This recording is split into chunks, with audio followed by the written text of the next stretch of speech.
అందరికీ గృహలక్ష్మి the Telugu YouTube ఛానల్కి స్వాగతం.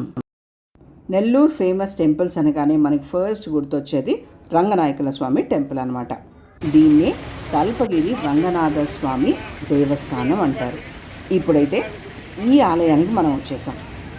చాలా ఇయర్స్ తర్వాత రంగనాయకుల స్వామి టెంపుల్కి వచ్చాను.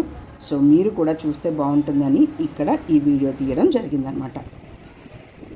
ఈ దేవాలయం రంగనాయకులపేటలో ఉంటుంది. పెన్నా నదికి ఒడ్డున ఉంటుంది. ఇక్కడ నుంచి మనకి పెన్నా బ్యారేజ్ కూడా చాలా స్పష్టంగా బాగా కనిపిస్తుంది. ఇక్కడ రాజగోపురం మాత్రం చాలా గంభీరంగా కనిపిస్తూ ఉంటుంది. 7 అంతస్తుల రాజగోపురం అనమాట. అది చాలా చాలా బ్యూటిఫుల్గా ఉంటుంది. ఈ టెంపుల్ లోపలికి వెళ్తూ ఉంటే మనం ఒక్కొక్క ద్వారం దాటి లోపలికి వెళ్తున్నట్టు అనిపిస్తుంది. అంటే ఆ ఫీల్ అట్లా చాలా బ్యూటిఫుల్ అయిన ఫీల్ ఉంటుంది. సౌత్ ఇండియాలో ఉన్న ఫేమస్ రంగనాథ స్వామి టెంపుల్స్లో తల్పగిరి రంగనాథ స్వామి టెంపుల్ కూడా ఒకటి. ఇక్కడ ట్రెడిషనల్ డ్రెస్సులు మాత్రమే వేసుకోవాలి. సో మిగతా వెస్ట్రన్ డ్రెస్సులు అయితే వేసుకోకూడదు. ఇండియన్ డ్రెస్సులు అన్నీ అలౌడ్, వెస్ట్రన్ డ్రెస్సులు వేసుకోకూడదు. నెల్లూరుకు వస్తే మిస్ అవ్వకుండా వెళ్ళాల్సిన టెంపుల్స్లో ఫస్ట్ ప్లేస్లో ఉండేది రంగనాయకుల స్వామి టెంపుల్. ఇది చాలా చాలా బ్యూటిఫుల్గా ఉంటుంది. అండ్ వెరీ ఓల్డ్ టెంపుల్ కాబట్టి ఆ అనుభూతే డిఫరెంట్గా ఉంటుంది. మామూలుగా మనకి కొంచెం టౌన్స్లో కానీ సిటీస్లో కానీ చిన్న చిన్న టెంపుల్స్ చాలా రద్దీగా అట్లా ఉంటుంది కదా. బట్ ఇదైతే మాత్రం చాలా విశాలమైన టెంపుల్. అండ్ పర్వదినాల్లో తప్ప యూజువల్గా తక్కువ రష్లోనే ఉంటుందంట. మీరు ఎప్పుడైనా వెళ్ళాలి సందర్శించాలి అనుకుంటే మాత్రం పర్వదినాలు కాకుండా చూసుకొని వెళ్ళండి. సో దట్ మీరు బాగా ప్రశాంతంగా కూర్చొని స్వామివారిని దర్శనం చేసుకోగలరు అనమాట. ఎందుకంటే ఎక్కువ రష్లో ఉన్నప్పుడు ఏంటంటే మనం చూడాలి అనుకున్నది చూడలేమన్నమాట. సో నా సజెషన్ అయితే మాత్రం పర్వదినం కాకుండా మిగతా దినాల్లో స్వామివారిని దర్శనం చేసుకుంటే మీకు ఒక మంచి అనుభూతి మిగులుతుంది. ఇక్కడ ఈ ద్వారాలు చూస్తున్నారా ఎట్లా ఉన్నాయో, ఎంత బ్యూటిఫుల్గా ఉన్నాయంటే గోల్డెన్ కలర్లో కింద ఉన్న ముగ్గులు కానీ ఎంత అద్భుతంగా అనిపించిందో నాకు. చాలా చాలా బాగున్నాయి. అండ్ ఇక్కడ అద్దాల మండపం ఉంటుంది. అది కూడా నేను మీకు వీడియోలో చూపిస్తాను. అది కూడా చాలా చాలా బ్యూటిఫుల్గా ఉంటుంది. ఇక్కడ సపరేట్గా అమ్మవారు లెఫ్ట్ సైడ్లోనే మనకి అమ్మవారు కూడా దర్శనం ఇస్తారు. అండ్ ఇట్లా స్ట్రెయిట్గా వెళ్ళి మనం రైట్ తిరిగామంటే అక్కడి నుంచి లెఫ్ట్కి వెళ్తే మనకి పెన్నా నది కూడా కనిపిస్తుంది అనమాట. చూస్తున్నారు కదా, ఇక్కడ నుంచి మేము రైట్ సైడ్ వెళ్ళి స్వామివారిని దర్శనం చేసుకున్నాం. అలాగే ఇప్పుడు లెఫ్ట్ సైడ్లో వెళ్తే కనుక మనకి పెన్నా నది కనిపిస్తుంది. సో ఇప్పుడు మనం అటువైపు వెళ్దాం. ఫస్ట్ ఇది చాలా పురాతనమైన టెంపుల్. దీన్ని పల్లవులు నిర్మించారు అని చెప్తారు. ఆ తర్వాత చోళులు దాన్ని విస్తరింపజేశారు అని ఎట్లా అంటారు, అంటే ఎక్స్పాండ్ చేశారు అని.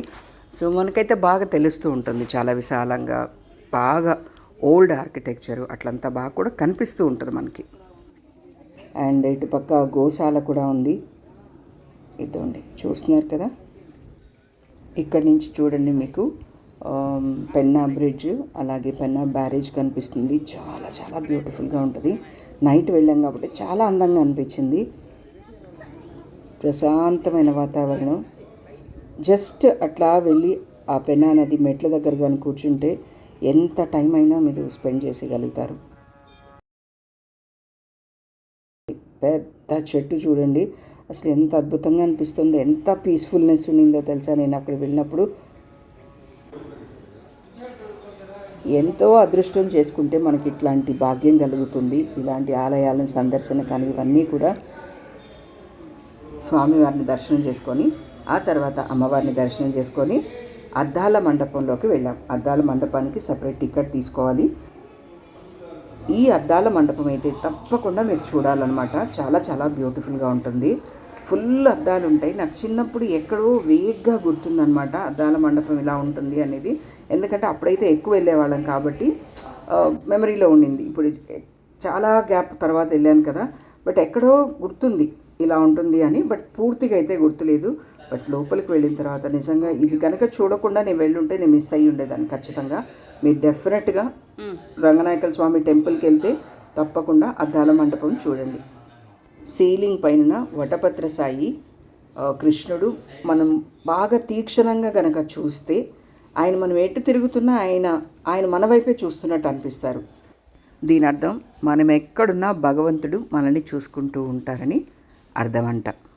ఆ ఆర్టిస్ట్కి చేతులైతే దండం పెట్టాలి, ఇంత అర్థాన్ని తన పెయింటింగ్లో చూపించినందుకు.